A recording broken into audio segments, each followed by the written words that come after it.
E vamos agora à entrevista do dia, hoje com o comentarista de política, Bob Fernandes. Boa noite. Boa noite. Boa noite. Hoje nós vamos conversar sobre cidades, sobre os problemas e soluções para uma mega capital como São Paulo.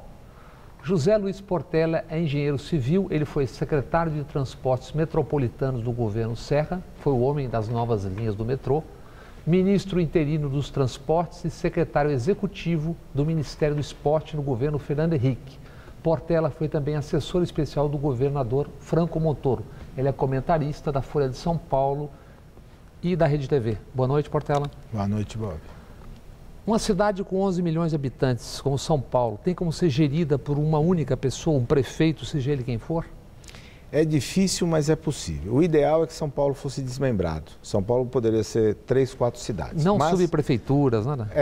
Esse é o grande questão. O ideal é que São Paulo... Mas, do jeito que está, a saída seria que as subprefeituras, que têm uma discussão equivocada de um determinado aumento de poder político, que fracionaria, na verdade, o poder do prefeito e criaria um choque, as subprefeituras teriam que cuidar da zeladoria da cidade, que é muito difícil. É mais de 50% do problema de São Paulo. Você vê como a cidade está descuidada, tem irregularidades. E das subprefeituras deviam sair a parte de fiscalização, que é onde reside a grande parte da corrupção ali.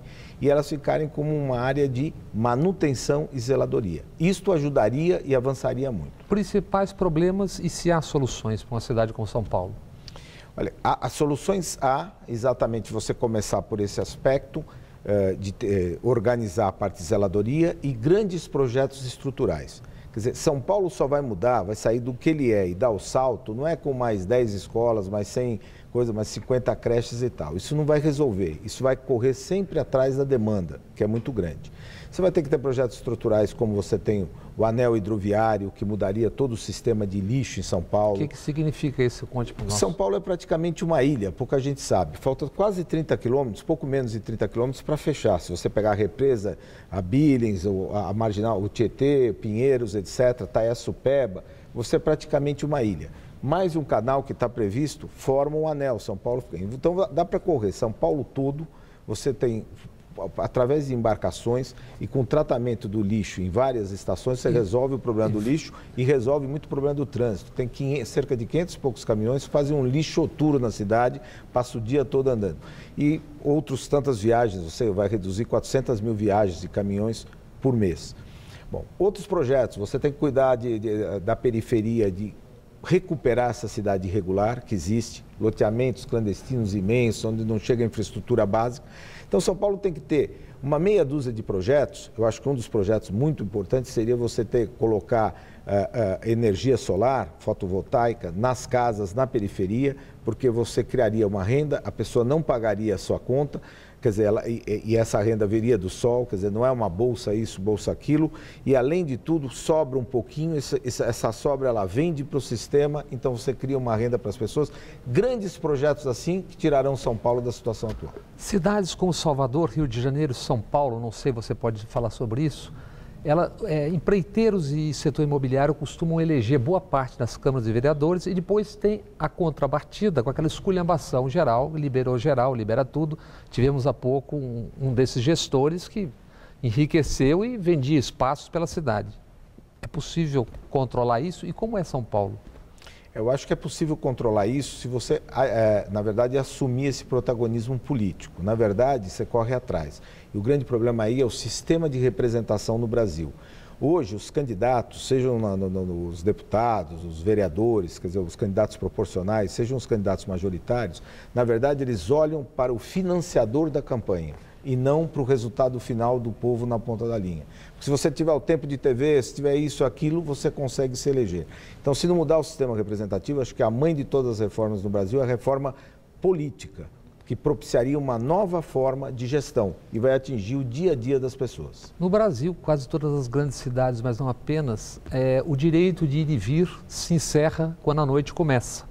São Paulo é mais uma cidade com medo, ou não? É uma cidade com medo, que são vários medos, né? Não é só o medo do assalto, isso que ocorre, que apareceu na pesquisa da Folha, o medo de ter um filho ou alguém da família envolvido em drogas.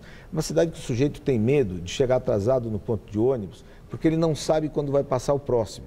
Em qualquer lugar do mundo adiantado, você tem ali uma tela que diz a linha tal, quanto tempo isso em Londres, em vários lugares. Nós temos um sistema que permite você receber todas as informações hoje no celular e não tem um sistema que com simples GPS diria quando o ônibus vai chegar. Então não passa, a frequência não é mantida. Isso é o maior problema hoje de São Paulo. O problema do transporte de São Paulo não é um problema de tarifa, é um problema, na verdade, de oferta. E o grande problema da oferta é você diminuir a distância dos ônibus e diminuir a distância do metrô, para transportar mais gente por hora. Um urbanista italiano passou por aqui há uma década atrás e ele disse que São Paulo se parecia com uma cidade onde pessoas de vários pontos da galáxia vieram e cada um fez a sua casa, a sua rua como quis. O que você pensa disso? Eu acho que corresponde. Na verdade, é uma espécie de uma Babel galáctica, né? Então, porque São Paulo, isso começou com a origem com o modelo português, que constrói a cidade no improviso e de acordo com o interesse econômico. Os espanhóis já fizeram cidades mais organizadas, eram reticuladas, grandes avenidas, quer dizer, a cidade era feita e os interesses se conformavam à cidade. No sistema português foi ao contrário. E aí, quem, na verdade, servia esses interesses econômicos que faziam a cidade, era jogado na periferia de qualquer jeito. Aí depois você tinha que levar o asfalto, o ônibus, o metrô, com um custo altíssimo. Então, o que São Paulo tem que pensar é exatamente... O segredo, Bob, é uma coisa simples, é pensar no dia a dia da pessoa. Quando ela sai de casa, que tem gente que usa dois tipos de sapato, um para andar no barro e depois o outro para andar no asfalto, ou pegar o ônibus e chegar no trabalho, sair disso e você percorrer o dia a dia da pessoa e ver os problemas reais que ela vai enfrentando. E um dos grandes problemas é a cidade da imobilidade, que é o transporte, cujo maior problema é que São Paulo, o transporte é uma coisa só, integrada, é um sistema hidráulico. Então, a rede toda, metrô, ônibus, táxi, bicicleta, o carro, ele tem que estar num sistema só. Para isso precisa ter uma autoridade metropolitana de transportes que opere tudo isso, que cuide de tudo isso de uma vez. São Paulo não é assim. Muito obrigado. Boa noite, Gabriel.